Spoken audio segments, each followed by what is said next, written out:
Let me tell you, every child that is sent into the world and has not experienced unconditional love will be in trouble. When you know that there is someone in the world, no matter the mistake I've made, how bad, it doesn't matter the quagmire I find myself in. If I go to this person, the person will embrace me, will scold me, but will embrace me, correct me. You don't understand the kind of emotional strength and succor that provides. And I want to tell you this. Your parents were meant to be that. They were meant to be. They were meant to be. You know, one thing I will never forget that I was just passing and my mom was telling my older sister. She said, if you get pregnant, I'll be very disappointed, but I must be the first person to know. I said, wow. I was very young at the time, but I felt this is so powerful. This makes sense. She said, I must be the first person to know. Let me tell you something. When a child has experienced that, the level of strength and security, you can't deceive the person. Let me tell you something. There's a reason why people will be in abusive relationships and not want to leave. They will call you all sorts of names, beat you up, and all of that. It is because this unconditional love that we're talking about, you have not experienced it before. I have not experienced it before.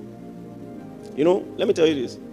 One day I observed my wife's interaction with her parents, and I understood why she used to stress my life.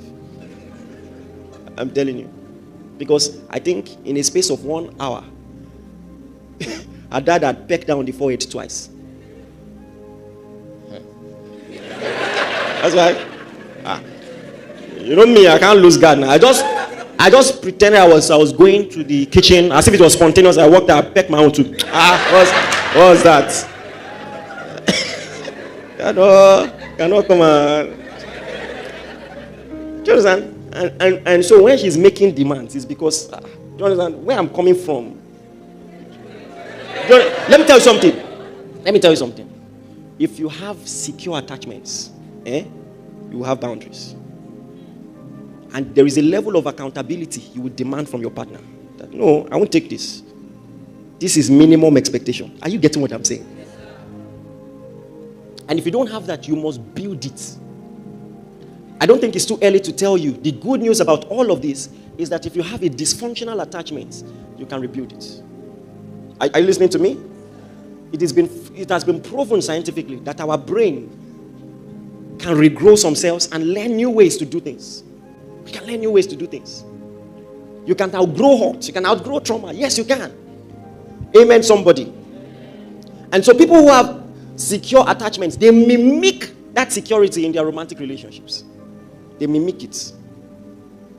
And then next, you have preoccupied attachment. Preoccupied attachment, people who have this form of attachment, they are known to have low self-esteem and a negative view of themselves.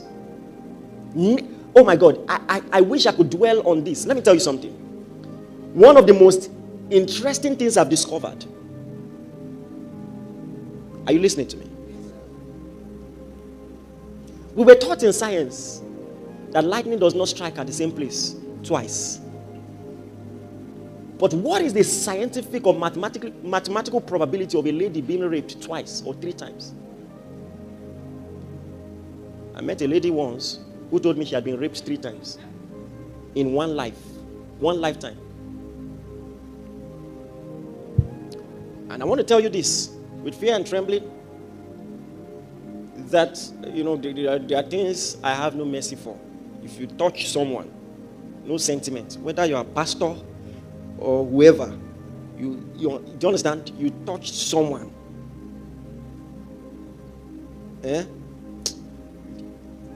God is working on my mind, but I don't think there's any punishment I will hear and say, is it not too harsh? I don't.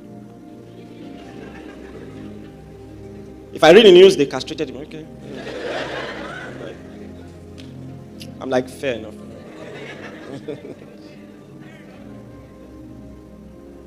There are some things that are absolute no-go areas.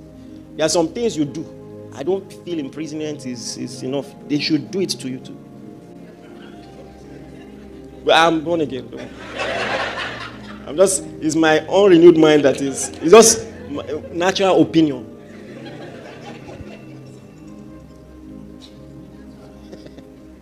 Are you listening to me? But individuals with preoccupied attachment, they are individuals who crave intimacy. They crave it. Crave intimacy. And are overly dependent and demanding in relationships. It is caused by inconsistent responses from caregivers that caused uncertainty and anxiety. So in such a way, maybe such a person had parents who were present sometimes and then absent.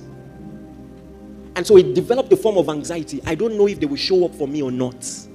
And so such a person will now become clingy. When they get the little attention, they want to hold on to it. If you listen to what I'm saying carefully, you can recognize that pattern in relationships. There are people like that. People like that. Anybody giving attention, they will take it.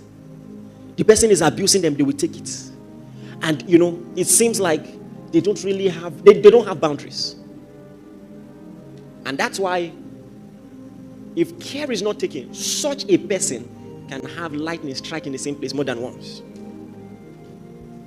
Regarding sexual abuse. Because you keep following foolish people. You follow them to their house. You trust in because you are craving intimacy in the wrong places. Such people are known to have low self-esteem, mental health issues.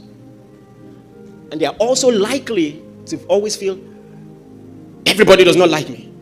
Everybody is talking about me. And all of that.